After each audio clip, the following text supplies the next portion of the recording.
Hola, soc Sara Garcia. En la videopíndola d'avui parlarem d'exportació i la nostra idea és motivar a aquestes petites i mitjanes empreses que encara s'ho estan pensant a exportar, perquè bé, la situació actual ens ha demostrat que el món és molt gran i la globalització fa que arribem a qualsevol lloc. Nosaltres no ens hem de limitar a pensar que hem de treballar en el nostre territori o que hem de treballar a nivell nacional. Hem de pensar que no hi ha fronteres. Realment és així. Penseu que a una empresa de Girona li queda més a prop el sud de França que no pas Cadis. Llavors, hem d'obrir el punt de mira i pensar que no tenim fronteres. L'exportació és una part de la maduresa empresarial. En un principi, començar a exportar d'entrada és agosarat perquè abans s'ha de consolidar el nostre negoci. Però en el vostre ideal, en el vostre pla de màrqueting, heu de tindre present algun dia, per què no, començar a exportar. Mireu, amb la globalització cada cop les distàncies són més curtes. Els mitjans de transport ens permeten arribar per un preu relativament assequible a qualsevol punt del món. I no sol això, no ens cal contractar un camió complet, un contenidor complet, sinó que existeixen cada cop sistemes per facilitar l'exportació de petites quantitats per grupatge, tant sigui marítim com terrestre. Per altra banda, els mitjans de comunicació, l'evolució dels mitjans de comunicació ens ha permès una relació comercial a distància que és molt fàcil. L'email, el telèfon, WhatsApp. Avui en dia s'utilitzen molts mitjans que ens permeten una comunicació fluida amb una persona que està molt allunyada de nosaltres en distància. Per altra banda, la facilitat de circulació de mercaderies, les polítiques de països cada cop són menys restrictives en aquest aspecte i això facilita el comerç i sobretot la facilitat de circulació de les persones. Una altra raó que ha fet que l'exportació s'hagi potenciat en els últims temps és que la demanda també ha canviat. Ara existeix una demanda més internacional, en el sentit que els compradors busquen productes d'altres països i busquen productes d'altres països per diferents raons. Una d'elles és que la gastronomia dels diferents països s'ha enriquit a nivell internacional.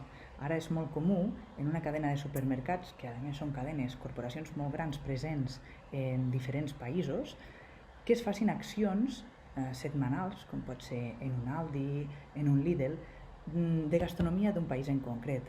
Una setmana oriental, setmana americana, setmana de productes grecs, i això fa que hi hagi moments en què una empresa pugui presentar els articles en un altre país, en una cadena de supermercats. No sol això, també la restauració ha incrementat la demanda de productes internacionals. Fa molts anys ja que sabem que els italians, que ens han passat per davant en temps i en saben moltíssim realment d'exportar, és un exemple a seguir en molts casos perquè presenten l'article de forma espectacular, però el més important d'ells és com han extès la seva gastronomia a nivell mundial. Qui de nosaltres no ha anat a dinar a un restaurant italià qui no li agrada la pasta, la pizza? Però això està passant amb el producte del nostre país. I no sol això, pensem ara a nivell commodities. Les grans empreses, les grans fàbriques que consumeixen volums importants de matèries primeres les busquen en qualsevol lloc del món i també això provoca que hi hagi una volatilitat de preus que està en funció dels mercats internacionals. M'agradaria ensenyar-vos unes gràfiques que crec que són molt interessants perquè mostren com ha canviat la inquietud exportadora en els últims anys aquí a Catalunya. De fet, si veieu aquesta gràfica que expressa la tendència, com ha canviat del que seria la venda a exportació en altres països o el que seria la venda al territori espanyol, en el 2008 hi va haver un creuament de línies. És a dir, ara hi ha més venda catalana en altres països que a la resta de l'estat espanyol. Això és molt significatiu. I no sol això, Catalunya és el mercat, és el motor de l'exportació de l'estat espanyol. El 25% de la quota exportadora és a Catalunya. Som una regió amb moltíssima inquietud, amb moltíssima empenta i això ho hem d'aprofitar. Aquesta altra gràfica també és molt aclaridora, que és la gràfica de les noves empreses exportadores. podeu veure també, aproximadament des de la mateixa època, i parlem del 2008, hi ha hagut un increment exponencial, no ha deixat de créixer, potser s'ha estancat en alguna època, de noves empreses exportadores. Ha crescut el nombre d'empreses exportadores regulars, que seria la línia més grisa, i també el nombre de noves empreses exportadores que torna a repuntar en els últims anys. El més interessant de tot això és que la majoria d'aquestes empreses són petites i mitjanes empreses. Aquestes noves empreses exportadores no estem parlant de les grans empreses mitjanes que ja estaven presents en el mercat internacional. Ara són les petites i mitjanes empreses les que tenen volums de negocis en exportació. Alguna d'elles, percentatges del 70, del 80% de negoci estan enfocats a l'exportació. Hem de ser conscients que hi ha uns avantatges a l'hora d'exportar per una empresa.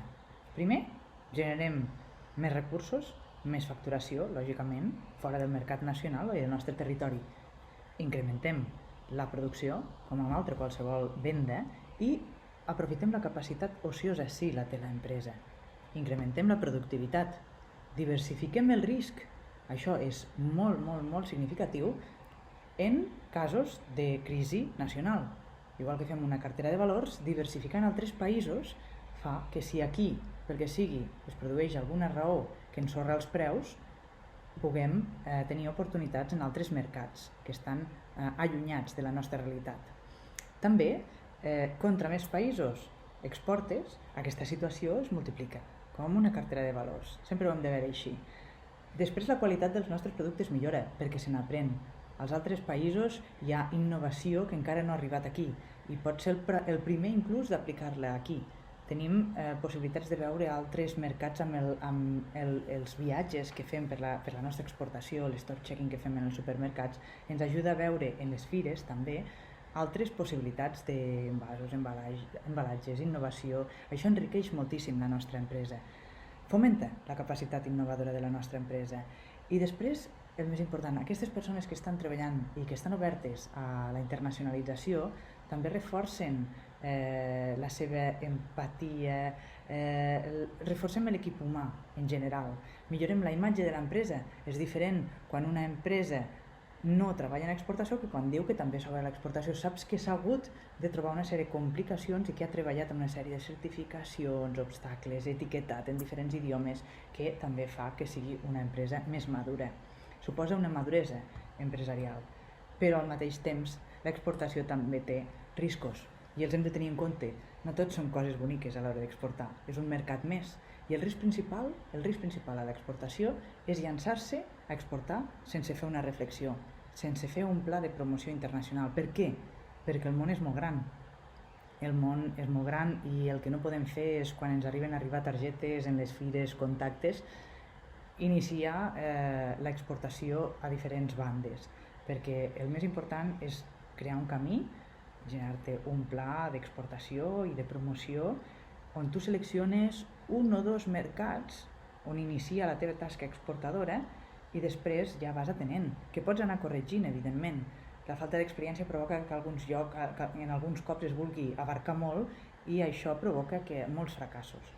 Sí que és clar que s'ha d'atendre totes les oportunitats que ens arriben, però nosaltres hem de seguir un camí, hem de tenir un pla comercial i d'exportació clar, on enfocar els nostres esforços, perquè el que té l'exportació també és que no és immediata, és una marató. Calen 2 o 3 anys per madurar, perquè suposa un increment de la complexitat dintre de la nostra empresa. La nostra empresa s'ha d'adaptar al multillenguatge, a les peticions i requeriments de qualitat d'altres països. Hi ha un teixit més complex en la nostra estructura empresarial i la nostra empresa ha d'estar disposada a exportar. El més important és que la inquietud exportadora existeixi, principalment en l'equip directiu, perquè l'equip directiu serà qui marcarà les pautes i quan s'inicie la complexitat de l'exportació s'ha de voler mantenir, perquè no serà al principi que sortiran les ventes. Potser sí, seria una bendició, però normalment s'ha de treballar. I una pregunta molt habitual en empreses que s'inicien en la importació és: per on comencem? El món és molt gran. Però bé, aquesta pregunta depèn, evidentment, aquesta resposta depèn de cada empresa. La meva recomanació és que les empreses us inicieu per Europa, perquè hi ha unes directrius legals que són molt similars de qualitat, d'etiquetatge, que ens ajuden a simplificar el procés de consolidació de la nostra base exportadora de la nostra empresa. Evidentment, la demanda del nostre article podria sorgir en un país llunyà i no tenim més remei que iniciar per un altre país no europeu. La meva recomanació quan us inicieu en exportació és sobretot preparar bé el camí. Preparar bé el camí. Hi ha moltes fonts d'informació i de suport, sobretot dels organismes, de l'administració. Prodeca mateix té moltíssima informació disponible en el seu portal i també recomano que assistiu a xerrades d'exportació, xerrades d'iniciació, cursos, sobretot per madurar la idea i tindre les idees més organitzades. També la meva recomanació és que si voleu al principi assistiu a una fira del vostre sector com a visitants. Per altra banda, també Prodeca i altres organismes ofereixen la possibilitat d'assistir-hi com a expositor amb un petit estand per iniciar una prova més econòmica i ja et permet veure com funcionaria el teu article. Bé, espero que aquesta xerrada us hagi ajudat, sobretot motivat a plantejar-vos l'exportació i moltes gràcies per la vostra atenció. Ens veiem en una futura videopíndola. Gràcies.